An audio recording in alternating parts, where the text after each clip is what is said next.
Bir zamanlar aynı gökyüzünün altında yaşayan iki halk vardı. Aynı sofrayı paylaşıyorlardı, aynı savaşları veriyorlardı. Ama zaman geçtikçe bir şey değişti. Elitler kendilerini üstün görmeye başladı. Köylülerin sesleri, gülüşleri, hatta varlıkları bile onları rahatsız ediyordu. Ve bir gün karar verildi. Artık birlikte yaşamayacaklardı. Elitler dağların ardına geçtiklerinde onları mucize gibi toprak karşıladı. Madenler sınırsızdı, toprak bereketliydi. Açlık diye bir şey yoktu. Elitler bunun kader olduğuna inandı. Çünkü üstün olanların üstün bir dünyayı hak ettiğini düşünüyorlardı. Elitler gittikten sonra köylüler ilk kez sessizlikle karşılaştı. Onlar yönetilmeye alışmıştı. Karar vermeye değil, emir almaya. Başta korktular, sonra denediler, hata yaptılar ama her hatayla biraz daha güçlendiler. Elitler kusursuz bir dünya kurduklarını sanıyorlardı. Ama tarihin her zaman hatırlattığı bir gerçek vardı. Hiçbir medeniyet sonsuza kadar ayrı kalamazdı. Bense tüm bu olayları Tanrı gözünden izleyeceğim. Müdahale etmeyecektim. Şimdilik. Eğer hazırsanız yıl sıfırdan hikaye başlıyor. Selamlar dostlar. İlk önce bir elit ve köyleri tanıtalım. Elitler başlangıç olarak şu yeteneklerle geliyorlar. Ve az kişiler. Gebelik süresi de gayet uzun olacak. Bu yüzden dengeli bir şey planlıyorum. Ve elitlerin başında sizin önceki videolardan tanıdığınız bir adam var. Adam derseniz tabii. Oo, Osman satmış. Osman satmış lan. Ne krallığı bu? Osman Silarda diye bir krallığa burada. Osman önceki videoda kaçı farklı bir krallığa sığınmıştı. Ve sanırım burada da o krallığın içinden çıkıp yeni bir topluluk oluşturmuş. Bakalım Osman bu videoda ne yapacak, neler gelecek. Editlerin özellikleri bunlar da gebe süreli uzun. O yüzden yani 100 kişiyi geçerler mi bilmiyorum. Video sonuna kadar geçerler büyük ihtimalle ama. Onun dışında gördüğünüz gibi kaynakları gayet bol.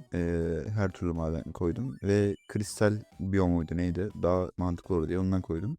Onun harici şöyle bir duvarla, bir dağla iki tarafı ayırdım. Şimdi de köylere bakalım. Köylerin biyomu gördüğünüz gibi bozkır. Bozkır biyomu verimsiz bir biyom olduğu için bunu seçtim.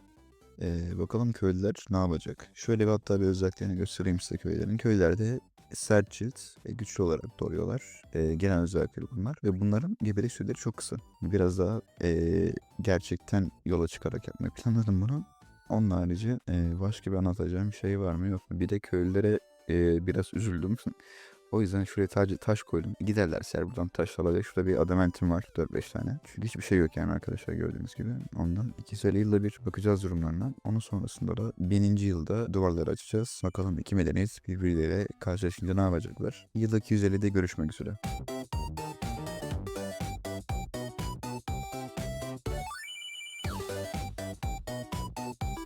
Yıl 250'ye geldik. Öncelikle şu çağı bir değiştirelim. Bir şey gözükmüyor. Şimdi köylüler bir ara 800 nüfusa kadar gelmişti ama bir iç savaş çıktı sanırım köylülerde. Ondan dolayı nüfus kaybı yaşandı çokça.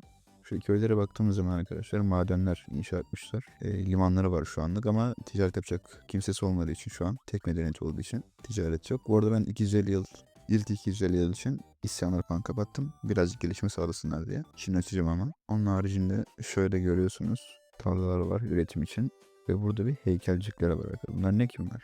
Burada bir liman daha yapmışlar. Köyler gelişmiş ya bu arada. Gelişmemiş değil yani. Onun harici şöyle belirtilere bakalım. Elitlerin nüfusu beklediğinden çok daha hızlı arttı. Şimdiden 107 kişiye ulaştılar. Gayet iyi bir artış. Ve fark ettiğim kadarıyla etraftaki kaynakları toplamamışlar. Çoğu yerde yani hala. Mitril burada, adamantin, gümüş, altın yerde. Onlar herhalde fazla geldi birazcık. Onun harici şöyle bir şey inşa etmişler de bu kışla tarzı bir şey galiba. Evet, burada öyle. Orduya önem veriyor anladığım kadarıyla. Çünkü gözlem kuleleri de var şöyle gördüğünüz gibi. Yine liman var. Tarlaları var. Ve yayılmamışlar çok sadece. Şöyle zaten burada başladılar. Birazcık ileri doğru yayılmışlar baktığınız zaman. Onun harici şöyle bir iki tane bir insana bakalım. Evet editler. Kendilerine çok ciddi şeyler yapmışlar. Efsanevi zırh diyor. Adamantin çekiş diyor. Bunlar köyleri gayet zorlayacak şey yani. Bayağı bir zorlar. Neredeyse her köyde var şöyle zırhlar. Su kuyusu açmışlar galiba ya. Bu o mudur acaba nedir arkadaşlar? Yorumlara yazın şu ne? Su kuyusuna benziyor ama. Şöyle dikkatimi çeken şey yayılmacı, gençlik saygısı ve heykel aşıkları. Şöyle köylere geldiğimiz zaman köylerde büyük bir yatak sorunu olduğunu görüyoruz. Ev sorunu. Adamın evsiz. Evi yok. Onun haricinde kendi iç savaşlarından dolayı 181 kişi ölmüş. Ve açlar. Evet. Beklediğimiz gibi ama ona rağmen yine de köylüler şu an çok da güçsüz değiller yani. Bir sayı olarak iki katlar. Ama yine elitler daha güçlü şu an. Öyle gözüküyor. Dünyadaki önemli insanlara bakalım. Şu Godin diye bir tane adam var. Bu editlerin kralı galiba. Ve bayağı bir güçlü, 105k canı var yani. Kaskı zırhı da falan tam. Şu an bu adam dünyanın babası herhalde. Bizim Osman ne olacağı, öldü mü Osman bizim? Bizim Osman öldü mü ya? Keşke yıldız atsaydık Osman'ı. Osman yine buradan da mı kaçtın ya? O adam kaçar. Savaş hissettiği zaman kaçıyor bu adam. Bir de sonra bakarız ya. Büyük ihtimalle ölmemiştir ama. Onun harici bakacak pek bir şeyimiz yok. Yıl 500'e görüşürüz. Unutmadan şöyle isyanları da açalım da bir. Zaten yeterince gelişti medeniyetler şu an. Çok etkilemez büyük ihtimalle. Selam dostlar, yıl 500'e geldiğimizde editler yaklaşık 6 tane farklı, yok 5 mi? Aynen. 5 tane farklı medeniyete bölündüler. O 6 6 1 2 aynen 6. Köylüler ona karşı hala bir isyan çıkmadı. Pek beklemiyordum. Tam tersi, çünkü daha geçen 250. yılda köylerde yaklaşık 180 kişi ölmüştü. Şu an editler kendi içlerinde bir bölünme yaşadılar. Bu belki onlar için daha iyi olabilir bir bakıma. Çünkü ticaret yapacağı bir medeniyet, bir devlet var yani şu an. Görkemli heykeller yapmışlar. Hani baktığınızda aslında yavaş yavaş şu duvara geldiler yani. Kan dondurucu bir olaya şahit oldum. Bir adam var. Herhangi bir krallığa mensup değil. Aşk hem garip hem de harika bir şey. Sevgilisi Aveit ve o Aveit de kahretsin. Seni alçak karı ya. Lan sevgilini kovalıyorsun lan. Bak öldürecekler de büyük ihtimal, izleyelim bir. Ben bana göz yumamam. Vallahi yumamam. Vuramıyorlar da ya, onlar güçsüz mü ya? Ben buna göz yummayacağım arkadaşlar. Kusura bakmayın. Kimseye bu hakkı vermem. Ben böyle bir şey görmedim. Allah billahi görmedim. Yazıklar olsun yani. Kılıç hayır ya. Şimdi gelsinler bakalım. Bu adam ölmeyecek burada. Ben koruyacağım adam. Öyle bir şey yok. 10 kişi tek kişiye saldırmak adamlık lan. Bir de sevgilisi var ya içerinde. Hala orada değil mi? Hala burada. Bir bitiyor bu arada bunlar. Şu an anlarım kadarıyla. Daha hiç azalma bile yok canlı şu an. Kusura bakmayın, bana bir el atacağım. Bunu siz hak ettiniz. Böyle bir kahpeliğe karşı ben duramam. Kusura bakmayın.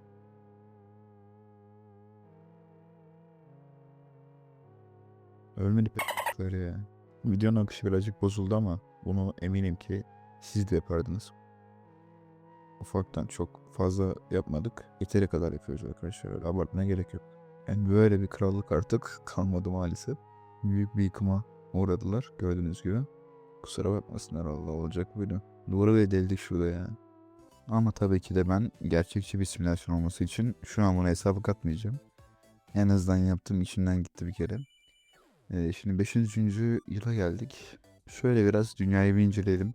Yalnız açlıktan 1750 kişi ölmüş. Ha, bu çok büyük bir rakam yani. Büyük ihtimalle köylüler tarafında oldu ölümler. Onun harici savaş ölenler de o kadar fazla değil. Gerçi nüfuslara göre orantı olarak baktığı zaman fazla tabii de. Şöyle bir şuraya bakalım. Geçen bir tane adam vardı. O yok herhalde, öldü o. Böyle bir eleman var şu an dünyada. Ama ben büyücü atmadım. Büyücü var ama. Bunlar büyücü.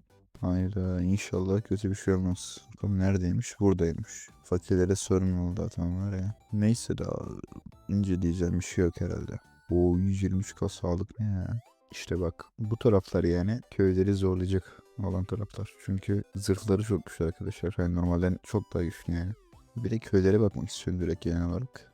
Bir ev durumu vardı köylerin. Evsizlik. O olaya ne olduğuna bakmak istiyorum şöyle. Bu galiba genel bir durum olacak. Yani şu an nüfusun %40'ı. Onlar şöyle savaş gücü olarak baktığın zaman köyler 467.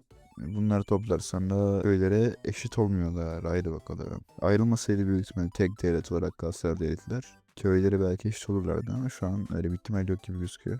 Onun harici bakacağım, elleyeceğim bir şey yok. Biz en iyisi bir 750. yıla görüşelim. Böyle yıl 750'ye bir geldiğimizde fark ediyoruz ki gerçekten editler fazlasıyla bölündü. 1, 2, 3. Vallahi yanlış saymış olabilirim ama 16 tane veya 17 tane medeniyet var şu an burada. Köyler hala devam ediyor ama bir ara kargaşa çıktı diyelim. Çünkü ufak bir şeydi. Şu köşede bir yer çıkmış sanırım. Orada bir nüfusları bayağı eridi. Ama şu an yeni toparladılar kendilerini. O yüzden sorun yok diyebiliriz. Şu adaya bakmak istiyorum ya. Buraya daha köylüler gelmemiş anladığım kadarıyla. Lementliler daha var. Ama hayır, olur da köylüler yenerse bu karşılaşmayı. Yani bence en büyük etken parçalamamalarıdır. Çünkü elitler gördüğünüz gibi kaç parça ayrıldı yani. Ben direkt buraya açacağım arkadaşlar. Yani girin diyeceğim. Olaya yani. Zaten çok bakacağımız bir şey yok aslında. Editlerde özellikle hiç yok. Ha, ama mesela şöyle baktığımızda güçlüdürler. Herhangi bir insan bulsak şöyle. Ha, mesela görüyorsun değil mi? Hani zırhı var, yok aksesuarı falan filan. Adam güçlü yani. Mesela bir köylere bakalım aynı tarafa. Hemen şuradan. 10 yaşındaymışlar ama. Mesela bak, çelik kılıç var yani ve bronz seneke yapmış adam kendine. bahsettiğim şey buydu yani. Bunlar belki 100 kişi ama adamlarda kılıç var. Onlarda efsanevi cart curt melekeyi falan filan böyle bir abartı var yani ama var adamlarda var. Ben video başına demiştim. Elitler ayrılsa daha iyi olacak diye de. Sanırım yanlış düşünmüşüm çünkü bu sefer fazla ayrıldılar. Yani ben şeye bahsetmiştim. Ben atıyorum bir burada bir orada bir yani 3 tane grup tarzında. Bunlar 16 yanlış değil mi inşallah 16-17 tane grup oldular şu an. Köylerin işte en büyük ve tek avantajı bu elitlere karşı çünkü tekler. Biz birinci yıla geçelim ya. Tam birinci yıla girdiğimde şöyle bir olay oldu. Hani köylüler bildiğin kendi kendini yok etti. Bastılar yani baktığın zaman. Yani şöyle köylerde bayağı büyük bir gerileme oldu. Sanki birleşti. Çünkü kasılar da şu an yine aynı şekilde 405 kişi. Aslında şu an biraz daha adaletli olabilir. Ama video çok uzayacak böyle oldu. Çünkü köylülerle elitler değil de daha çok grup savaşına dönecek gibi geldi. Buradan bir yol açayım da bakalım. İzleyelim. Şöyle yeterli herhalde ya. Tamam oradan ayırdım. Şimdi bırakacağım. Çok merak ediyorum ne olacak ne gidecek. Biraz hızlandırayım bakayım. Bizim köylere burayı 1000 yıl sonra fark etti. Hatta Ferimonlarla beraber oraya bir koloni gönderdiler sanırım. Ben hiç beklediğim gibi bir savaş kaba gürültü olmuyor ya. Anam anam anam ne oluyor burada? Şu an anladığım kadarıyla köylüler kendi krallığına ihanet ediyorlar. Hani şey gibi düşünebilirsiniz. Hani Osmanlı hani isyan çıkaran Rumlar falan filan derslerde görürsünüz. Böyle bir olay yaşanıyor şu an. Zaten isyan çoktan çıkardılar da hani direkt ayrı bir devlet olarak şu an köylülere, o ana devlete bir savaş ilanı gerçekleşti. İki tane devletten şuradan. Ve bunlar da kendi aralarında galiba savaşlar. Bu elit miydi acaba bakalım? Bunlar elitlerden galiba değil mi? Şu an burada bir deniz savaşı oluyor. Ama yine farkındaysanız köylüler güçlü. Hatta şöyle bir 3 tane 4 tane gemisi var köylülerin. Bu kırmızılı elemanları mesela bir tane var. Hani hala güçlüler. Güçsüz değiller yani köylüler. Ama Turan taktiği yiyorlar yani. Oradan bir tane, buradan bir tane, oradan bir tane sıkıştırıyorlar. Şöyle bakalım hatta şuraya. Bakalım silahların elinde neler varmış. Kılıç var. En basic şey olabilir. Bu güzel birazcık. Ya burada değilmiş aslında. Şöyle ufaktan bir izleyelim. Ben şurayı merak ediyorum. Oo evet köylüler. Şu an sağ çıkmasının ihtimali yok. Kaç devlet giriyor ya şu an? Bir vallahi sayamam yani. 5 tane 4 tane falan devlet şu an köylere direkt fokuslanmış durumdalar yani. Bayağı zor bir savunma olacak. Yeşiller girdi. Ofisarlar direkt girmiş. Köylüler düşecek büyük ihtimalle birazdan. Pembeler de girmiş. Ama evet köylüler düşmüş. Hayırlı uğurlu olsun. Adı azıcık kalmış da. O dünya beklediğimden çok daha fazla karışık oldu. Yani farkındaysanız nüfusu 100'ü geçen 4-5 tane devlet vardır. Ben pek anlayamadım ama sanırım kazanan elitler oldu. Öyle gözüküyor yani. Siz de yorumlara belirtin bakalım kim kazandı sizce. Ama köyler kaybettiyse yani ki bence köylüler biraz daha kaybetmeye yakın. Adamlar kendi kendilerine kaybettirdiler. Bu arada şöyle bir şey demek istiyorum. Bizim hype özelliği açık galiba. Oradan hype atarsınız açıksa. Tam ben de bilmiyorum da. Bir bakın yorum sağa kaydırın. Mobilde öyle oluyor. Bir açıksa bir hype atarsanız Allah canınızı yerim. Sağ olasınız. Kendinize iyi bakın. Görüşmek üzere.